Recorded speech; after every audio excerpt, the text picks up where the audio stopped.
నమస్తే, welcome to Aadya media. ఈరోజు మనతో పాటు స్టూడియోలో ఉంది ఇమంది రామారావు గారు, సీనియర్ ఫిలిం జర్నలిస్ట్. నమస్కారం సార్. నమస్తే అండి.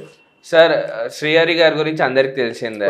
ఆయన రియల్ హీరో, క్యాప్షన్కి న్యాయం చేస్తారు అండ్ మాస్ హీరో.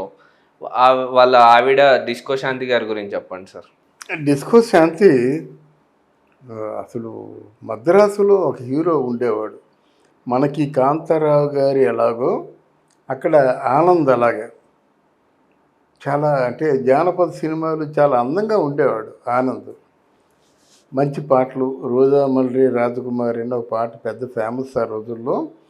అయితే డిస్కో శాంతికి నాకు ఉన్నటువంటి అనుబంధం ఏమిటంటే, నేను సన్నజాజులు అనే సినిమా అంటే రెండో సినిమా చేస్తుండగా ఇక్కడ హబీబుల్లా రోడ్లో వెంకటబాబు ఆఫీస్ ఎదురుగా ఉండేవాళ్ళు.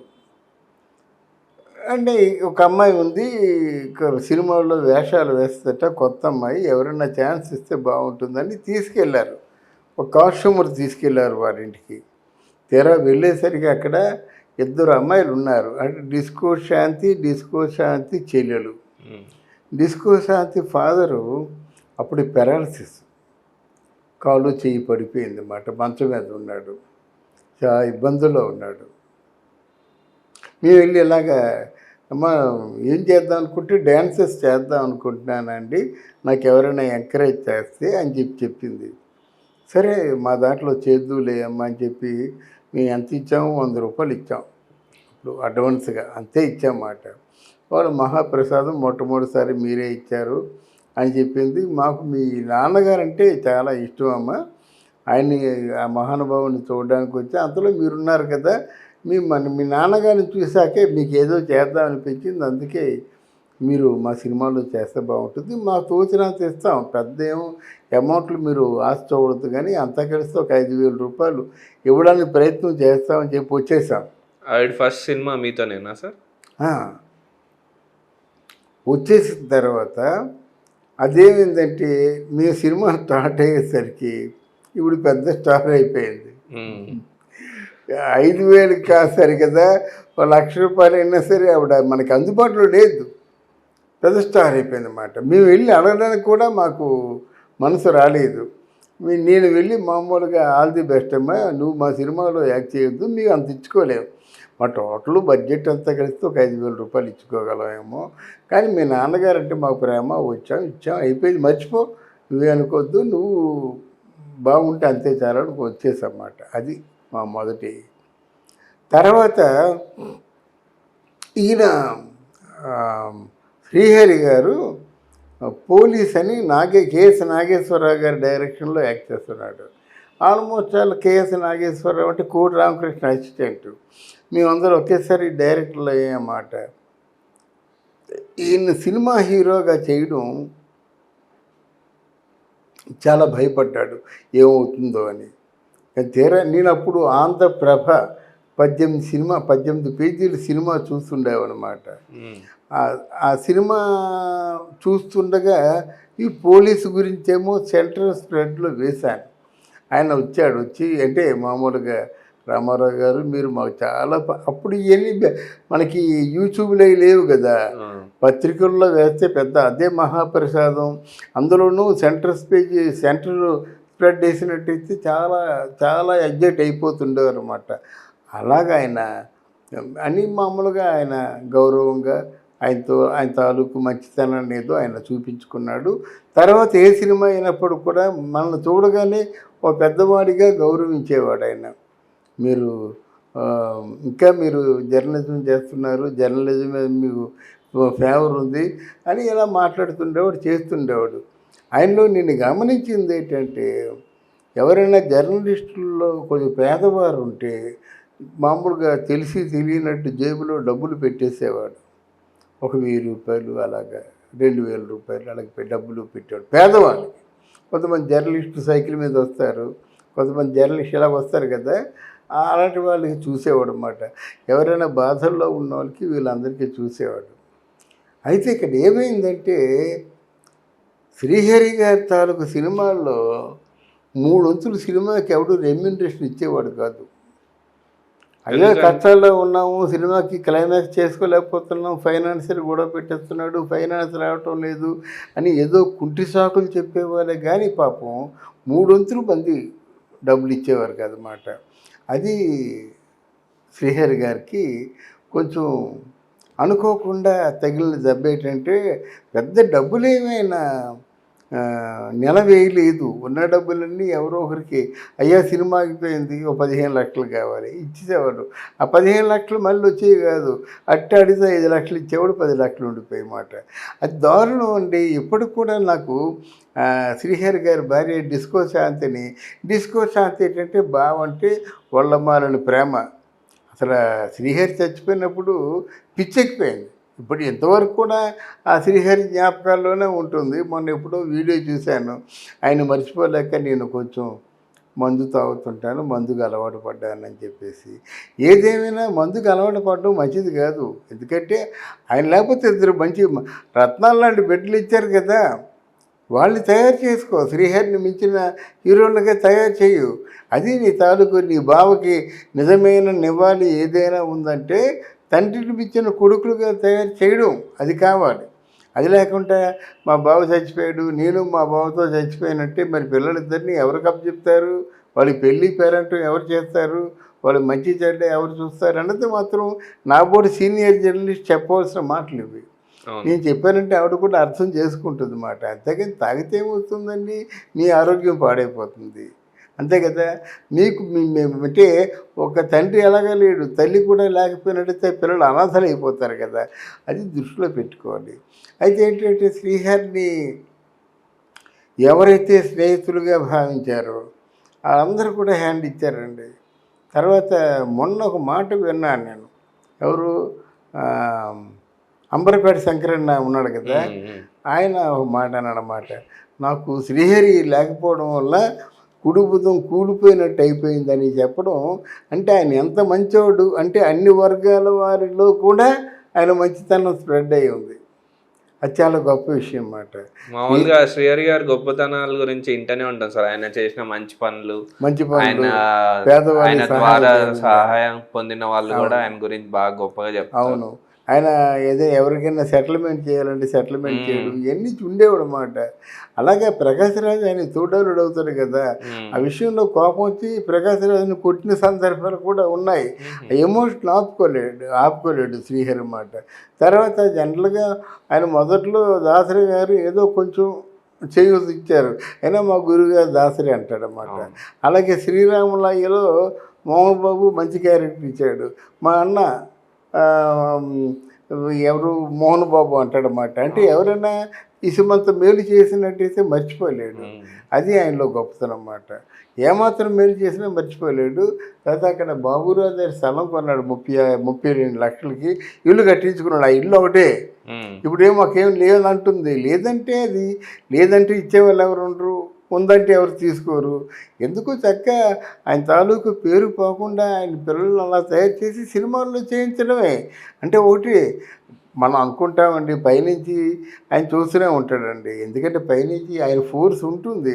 డెఫినెట్గా వాళ్ళు సినిమాల్లో మంచి హీరోలు అవుతారనేటువంటి నమ్మకం ఉంది. హీరోలు కాకపోతే విలన్లు అవుతారు.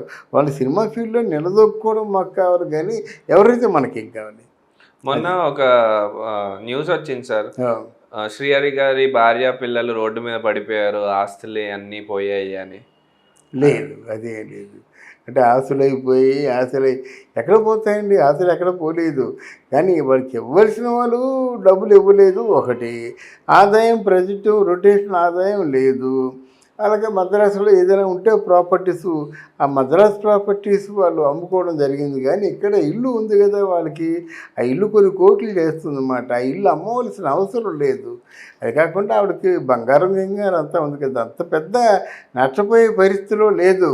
మన మీడియా వాళ్ళు గోరంతలు కొండంతలు చేసి వాళ్ళు రాస్తారు, కానీ అంత ఆ పరిస్థితి ఆవిడకి లేదు నాకు తెలిసినంత వరకు. ఆవిడకి డిస్కో శాంతి అని పేరు ఎలా వచ్చింది సార్? డిస్కో శాంతి అంటే అప్పుడు కొత్తగా, ఇప్పుడు మనకి మన ఎవరు సిల్క్ స్మిత సిల్క్ అంటుండేది ఓత్ పదం కనుక సిల్క్ స్మిత, వంటి చక్రంలో సిల్క్ అని అంటుండేది అన్నమాట. డిస్కో శాంతి చేసినప్పుడు అప్పుడు అది మంచి టైము. ఇప్పుడు రాముడు కాదు కృష్ణుడు ఉందనుకోండి, అందులో డిస్కో డ్యాన్స్, ఒక లైలా కోసం అదే సీజన్ అన్నమాట. ఆ సీజన్లో ఈ శాంతి డిస్కో డ్యాన్సులు ఎక్కువ చేసిందన్నమాట. అందుకు డిస్కో శాంతి అయిపోయింది అన్నమాట. ఆవిడ చేసిన డ్యాన్సుల్లో బాగా పేరు తెచ్చిన డ్యాన్సులు అన్నీ కూడా డిస్కో డ్యాన్సులే. అందువల్ల మంచి పేరు వచ్చింది ఆవిడకి. అది శ్రీహరి గారికి ఆవిడకి పెళ్ళి లవ్ మ్యారేజ్ కదా సార్, అది ఎలా ఎలా అయింది? ఆ లవ్ మ్యారేజ్ అంటే శ్రీహరే లవ్ చేశాడు. తర్వాత పెళ్ళి కాకముందు ఈ డిస్కో శాంతి అల్లరి ఎక్కువ చేసేది. ఈ వీడియో చూస్తే కొంచెం నవ్వుకుంటుంది, కోపడుతుంది కూడా. అసలు మొదట రఘువరుని నేర్పించేది, మగవాళ్ళని మాత్రం టీచ్ చేసేది బాగా. రే కుక్క నాయి ఇలా అంటుండేది అన్నమాట. ధైర్యం ఎక్కువ, ధైర్యంగా మాట్లాడుతుండేది అన్నమాట. అలా టీచ్ చేస్తుండగాను శ్రీహరిని టీచ్ చేసింది. అప్పుడు నువ్వు ఆయన చేతి నీ ప్రాణం పోయినా నిన్నే పెళ్లి చేసుకుంటానని చెప్పి డిస్కో శాంతి చుట్టూ తిరిగాడు. ఆయనే పాపం అలాగా విరామం లేకుండా తిరిగి ఆవిడ మనసును గెలుచుకున్నాడన్నమాట. ఆవిడ మా బావా అంటదన్నమాట. బావ అంటే వల్లమాలని ప్రేమ. అందువల్ల శ్రీహరి చాలా కొట్టేస్తుండాడు. మందు తాగితే కొట్టేస్తుండేవాడు. మందు తాగితే కొట్టేస్తుంటే ఇవిడు ఏం చేసేది, మందు డిషెస్ అన్నీ పెట్టేసి వెళ్ళిపోయి తలుపు గడి వేసుకుండేది అన్నమాట. అయినా ప్రేమే. ఆ మందు దిగిపోగానే ఎంతో ప్రేమ చూపించేవాడు. నువ్వంటే నాకు చాలా ప్రాణం రా, ఆ మందు తాగుతుంటే ఏంటో నీ మనిషిని కాలేకపోతున్నాను ఎలా మాట్లాడేవాడు అన్నమాట. నిజానికి చాలా మంచి ప్రేమే. సొంత ఓ బిడ్డలా చూసుకునేవాడు. తను కూడా శ్రీహరిని ఓ బిడ్డలా చూసుకునేది అన్నమాట.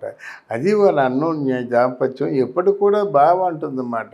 అలా పై ప్రాణాలు పైన పోయినట్టు అయిపోయింది కదా. డిస్కో శాంతిని పోల్చుకోగలమా? ఇప్పుడు పోల్చుకోలేము. అలా పూర్తి పాడైపోయింది. ఇప్పుడు ఏముంది? డిస్కో శాంతి గారు సినిమాల్లో ఎందుకు ఆపేశారా సార్? అంటే బావతో సంసారం చేసిన తర్వాత మళ్ళీ సినిమాల మీద పోలేదు. మళ్ళీ మొహాన్ని మేకప్ వేసుకోను అని చెప్పి శపథం చేసింది, మేకప్ వేసుకోలేదు అంతే. నువ్వు సినిమాల్లో చెయ్యు, నువ్వు చేస్తున్నావు కదా చాలు. నువ్వు తెచ్చిన దాన్ని సంసారం చక్కదిద్దుకుంటాను, నా పిల్లల్ని నేను బాగు చేసుకుంటాను, అది నా చాలు. ఆవిడ మనస్తత్వం ఎలా ఉండేది సార్? మంచిదండి, చాలా మంచిది. అంటే మంచిది, ధైర్యస్తురాలు, మగవాడిని కొట్టేస్తుంది అన్నమాట. అలాంటిది మాట. Dare and dash. ఎవరైనా కొంచెం తేడాగా బిహేవ్ చేస్తే మాత్రం కొట్టేస్తుంది అన్నమాట. అంత డేరింగ్ అండ్ డాషింగ్ అన్నమాట. మరి అంత డేరింగ్ అండ్ డాషింగ్ ఇప్పుడు శ్రీహరి గారు తట్టుకోలేకపోయిందండి. అది శ్రీహరి గారు అంటే ఆరోగ్యం బాగాలేక చనిపోవడం కాదు కదా. అది సడన్గా చనిపోవడం, ఎవరో స్లో పాయిజన్ వల్ల చనిపోయాడని అనుకుంటారు అన్నమాట. అందువల్ల బలవంతంగా నూరేళ్ళు కాపురం చేయవలసినోడేమో బలవంతంగా చనిపోయాడు అనే ఓ బాధ. అది ఇప్పుడు ఆవిడ వాళ్ళ పిల్లల్ని ఇండస్ట్రీలోకి తీసుకొస్తే ఎలా ఉంటుంది అంటారు? ఇండస్ట్రీలో తీసుకొచ్చిందండి. ఓ సినిమా సరిగ్గా ఆడలేదు, మళ్ళీ ఓ సినిమా ఇండస్ట్రీలో తీసుకొచ్చింది. అయితే ఓ సినిమా సరిగా ఆడలేదు, మళ్ళీ ఇప్పుడు రెండో సినిమా కోసం ప్లాన్ చేస్తున్నారన్నమాట. అంటే శ్రీహరితో సినిమాలు చేసేవాడు సి కళ్యాణ్ ఉన్నాడండి. శ్రీహరిని బావ అంటుండేవాడు. మరి ఇప్పుడు ఆ కళ్యాణ్ పైకి తీసుకురావచ్చు కదా. అలాగా శ్రీహరితో సినిమాలు తీసే వాళ్ళందరికీ కూడా లక్షల సహాయం చేశాడు. అలాంటప్పుడు పిల్లలు పైకి తీసుకురావచ్చు కదా. అది మంచి పుణ్యమే కదా. అందువల్ల ఎవరైనా తీసుకురావచ్చు. అయితే శ్రీహరి వాళ్ళ మనసులో దూరి వాళ్ళకు మంచి అవకాశాలు ఇస్తారని మనం అనుకుందాం. ఇండస్ట్రీలో చాలా మందికి చాలా రకాలుగా హెల్ప్ చేశారు శ్రీహరి గారు. ఎవరు ఇప్పుడు వాళ్ళ ఫ్యామిలీని పట్టించుకోవట్లేదు అంటారా? లేదు, అది ఇండస్ట్రీ నైజం అండి. ఎవరికి తీరుబాటు లేదండి. ఎవరి సినిమాలు వాళ్ళు, ఎవరు గొడవ వాళ్ళది. ఫైనాన్స్ దొరక్క, ఆర్టిస్టులు డేట్లు దొరక. ఇప్పుడు ఇండస్ట్రీలో మీరు బాగుంటే మీ వైపు చూస్తారండి, బాగులేకపోతే చూడడానికి ఎవరికి టైం చెక్కదన్నమాట. అది మీరు నమ్మాలి. అందుకని మీరు బాగున్నారంటే ఎందుకు, నా వ్యక్తిగతంగా చెప్తాను నేను. నాకు లైలా సినిమా షూటింగ్ జరుగుతుండగా 5 అడ్వాన్స్ ఇచ్చారు, 5,000 చొప్పున. ఆ సినిమా బాక్స్ ఆఫీస్ ధర పల్టీ కొట్టింది. అంతే ఇంటికి వచ్చారు, బాబు మీకు అడ్వాన్స్ ఇచ్చాం తిరిగి ఇచ్చిమని చెప్పారు మాట. అందరు ఎక్కడ ఉంటుంది డబ్బులు, మళ్ళీ అప్పు చేసుకొని తలకాయ నొప్పి కదా అది. ఇచ్చిన అడ్వాన్స్ని తిరిగి ఇచ్చిమంటే మనం కష్టం కదా. అలాగా చాలా అచ్చకష్టాలు పడ్డాను నేను. డబ్బులు ఖర్చు అయిపోతాయి, మళ్ళీ అప్పు చేసి ఇవ్వాలి, ఏదో బంగారం అమ్మేసి ఇవ్వాలి. అలాగా అంటే చెప్పొచ్చేది ఏంటంటే మీరు బాగుంటేనే గౌరవం ఇస్తారు, బాగలేరంటే మాత్రం మా డబ్బులు మా భార్యవే అంటారు. శ్రీహరి గారు ఎన్నో రకాలుగా ఇండస్ట్రీని ఆదుకున్నారు సార్, అంటే హెల్ప్ చేశారు ఇండస్ట్రీ వాళ్ళని. అవును, వాళ్ళందరూ ముందుకొచ్చి వీళ్ళ అబ్బాయిల్ని ఏదన్నా అవకాశం ఇస్తే వీళ్ళు ప్రూవ్ చేసుకుంటారు కదా సార్. అదే చేయాలి మరి, అట్లాంటివి చేయాలి. ఈవిడ కూడా ఏదైనా మీడియాకి ఇంటర్వ్యూస్ ఇవ్వాలండి, ఆవిడ మనసులో మనోవేదన చెప్పాలి. ఇప్పుడు ప్రెస్ మీట్ పెట్టి ఇలాగ మా పిల్లలు వచ్చారు, కత్తి యుద్ధాలు, కర్ర యుద్ధాలు, ఫైట్స్, గీట్స్, డ్యాన్సులు అన్నీ కూడా నేర్చుకున్నారు. దయచేసి శ్రీహరి ఇండస్ట్రీలో తల్లో నాలుగులా ఉన్నాడు కనుక మీరు దయచేసి మా పిల్లల్ని కనికరించి అవకాశాలు ఇవ్వండి అంటే ఎవరైనా ఇస్తారన్నమాట. కానీ ఆ రోజు రావాలని మనం మనస్ఫూర్తిగా కోరుకుందాం బాబు. ఓకే అండి, thank you sir. Thank you అమ్మా, థ్యాంక్ యూ వెరీ మచ్.